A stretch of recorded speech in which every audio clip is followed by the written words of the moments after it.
नमस्कार, आप देख रहे हैं जीटीवी न्यूज। बुलंदशहर डीएम रविंद्र कुमार ने की उपचुनाव की तैयारी को लेकर प्रेस कॉन्फ्रेंस। डीएम ने कहा, कड़ी सुरक्षा व्यवस्था के बीच होगी वोटिंग और काउंटिंग।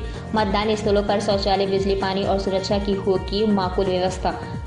3,88,508 मतदाता करेंगे मतदान। 203 मतदान केंद्रों पर 579 मतदेय स्थल बनाए गए। 69 वल्नरेबल बूथ बनाए गए। 5 जोनल 53 सेक्टर मजिस्ट्रेट कराए मतदान। 5 मंडल बूथ और 1 पिंक बूथ बनाया गया। पेश है बुलंदशहर से प्रदीप पंडित की एक खास रिपोर्ट। सर 3 तारीख को मतदान होना है, मतदान को लेकर क्या क्या तैयारी की गई है? देखिए, 3 नवंबर को सुबह 7 बजे से लेकर शाम 6 बजे तक मतदान का समय नियत है। हम लोगों ने सारी तैयारियां पूरी कर ली हैं। जितने भी हमारे यहाँ 579 बूथ हैं, बूथ की तैयारियां पूरी कर ली गई हैं। जितने EVM, VVPAT, polling personal, micro observer, sector zonal magistrate, video cameraman, SST, FST, जितने वीडियो सर्विलेंस टीम हैं, सबका प्रशिक्षण, सबकी तैयारियां पूरी हो गई हैं। जितने भी सिक्योरिटी डिप्लॉयमेंट होने हैं, बाहर से भी पैरामिलिट्री फोर्स पीएससी मंगाई गई है और यहाँ लोकल फोर्स भी, जो गाइडलाइंस हैं ईसीआई के गाइडलाइंस के अनुसार सिक्योरिटी डिप्लॉयमेंट हो चुका है।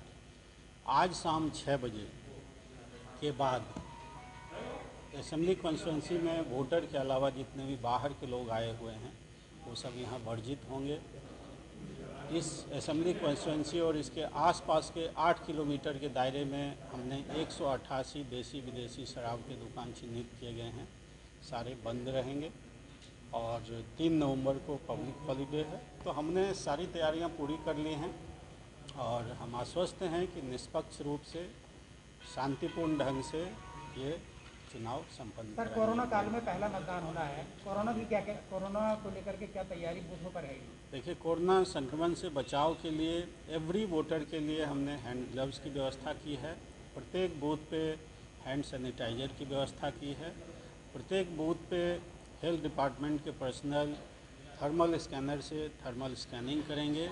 अगर कोई लोग संक्रमित पाए जाते हैं या सस्पेक्टेड भी पाए जाते हैं, उनके लिए 10 एम्बुलेंस की व्यवस्था की गई है, जो कि zonal magistrate, each zonal magistrate, 5 zonal magistrate हैं, उस पर 2-2 एम्बुलेंस रहेंगे और ज़रूरत के मुताबिक उसको मूव करेंगे। जो लोग कोरोना संक्रमित भी हैं उनके लिए भी मतदान की व्यवस्था की गई है, जो कि लास्ट आवर में उन्हें मतदान करने के लिए अलाउ किया जाएगा। उसके लिए आवश्यक पीपीई किट वगैरह की भी व्यवस्था मतदान करने के लिए अलाउ किया जाएगा। उसके लिए आवश्यक पीपीई किट वगैरह की भी व्यवस्था कर ली गई है। जो पोलिंग पर्सनल हैं उसको भी इन सब चीज़ देने के साथ साथ फेस शील्ड की व्यवस्था की गई है। तो मिला जुला कर हमने वो कोरोना संक्रमण रोकने के लिए भी सारी व्यवस्थाएं कर ली। सर, मतदान उपचुनाव में मतदान काफ़ी कम रहता है, ये देखा गया है। जिस दिन मतदान होगा उस दिन निर्वाचन आयोग के क्या प्रयास रहेंगे ताकि जो है मतदान बढ़ा जा सके? देखिए, 2019 में 62.7% पोलिंग परसेंटेज था, 2017 में 64% था। इस बार हमने, एक तो कोविड है और दूसरा उपचुनाव है, जिसमें कि ये संभावनाएं रहती हैं कि लोग कम इच्छुक रहेंगे। तो लोगों की जागरूकता के लिए हमने बृहद कार्यक्रम चलाए थे। गांव-गांव में पेंटिंग, स्लोगन, नुक्कड़ नाटक के साथ साथ हमने बीएलओ और स्वीप जो ग्रुप है उसके माध्यम से, स्वीप टीम के माध्यम से घर घर जाकर जागरूकता का अभियान चलाया है। इस बार हम लोगों ने प्रत्येक परिवार से अधिक वोटर का मोबाइल नंबर भी उनकी इच्छा के अनुसार कलेक्ट करवाए हैं। तो टोटल हमारे पास 3.88 लाख जो वोटर हैं, उसमें से फैमिली 60,500 फैमिली ने मोबाइल नंबर दिए हैं। तो उस मोबाइल नंबर का हम लोग एनआईसी के माध्यम से मैसेज करवा के ज़्यादा से ज़्यादा वोट करने की अपील कर रहे हैं। साथ ही साथ हम लोगों ने गूगल कॉल में जो प्रसिद्ध सिंगर हैं कैलाश खेर जैसे लोगों से हम मतदान की अपील करवा रहे हैं। वो गूगल कॉल कर भी गया था और एनआईसी से मैसेज तो पिछले 3-4 दिन से जा रहा है। तो इन सबों के माध्यम से हमने लोगों से ज़्यादा वोट करने की अपील की है। सर, उपचुनाव के लिए क्या व्यवस्था सुरक्षा की गई है? देखिए, विधानसभा का जो उपचुनाव है इसको लेकर के पुलिस प्रशासन पूरी तरह सतर्क और सजग है। लगभग 4500 से अधिक की संख्या में पुलिस के अधिकारी कर्मचारी ड्यूटी में लगाए गए हैं। 3 कंपनी पैरामिलिट्री फोर्स हमें मिली है। इसके अतिरिक्त 2 कंपनी पीएसी एक्स्ट्रा मिली है।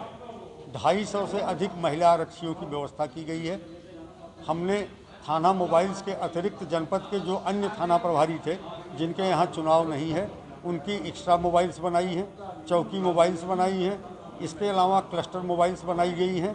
किसी प्रकार की सूचना किसी भी मतदान केंद्र पर मिलने पर हमारा प्रयास होगा कि 3 से 5 मिनट के भीतर पर्याप्त पुलिस बल उस मतदान केंद्र पर पहुंच जाए। इसके अतिरिक्त अवैध शराब के वितरण या धन वितरण को दृष्टिगत रखते हुए हमने 25 से अधिक टीमें अपनी बनाई हैं जो ऐसे संभावित इलाकों में जाके लोगों से संपर्क कर रही हैं, आने जाने वाले लोगों की गतिविधियों पर नज़र रख रही हैं। बॉर्डर पूरी तरह सील कर दिया गया है।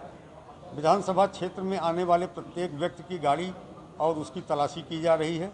तो इस तरह हम आश्वस्त करते हैं कि हम पूरी स्वतंत्रता निष्पक्षता के साथ शांतिपूर्ण माहौल में चुनाव को संपादित करें। सर, आपराधिक प्रवृत्ति के जो लोग हैं उन पर किस तरह से निगरानी रखी जाए? देखिए, इनमें हमने तो 1000 से अधिक हिस्ट्री सीटर्स और आपराधिक प्रवृत्ति के लोगों को रेड कार्ड जारी करके उन्हें अवगत करा दिया गया है कि उनकी गतिविधियों पर हम नज़र रखे हुए हैं और अगर मतदान के अतिरिक्त किसी अन्य भिन्न गतिविधि में वो भ्रमण करते हुए पाए जाते हैं तो उनके विरुद्ध वैधानिक कार्रवाई की जाएगी।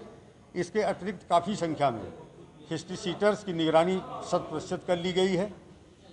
17 मुकदमों में 48 से अधिक अपराधियों के विरुद्ध इस अवधि में गैंगस्टर की कार्रवाई की गई है। 48 अपराधियों के विरुद्ध गुंडा एक्ट की कार्रवाई की गई है। 150 से अधिक वारंटियों को गिरफ्तार कर जेल भेजा गया है।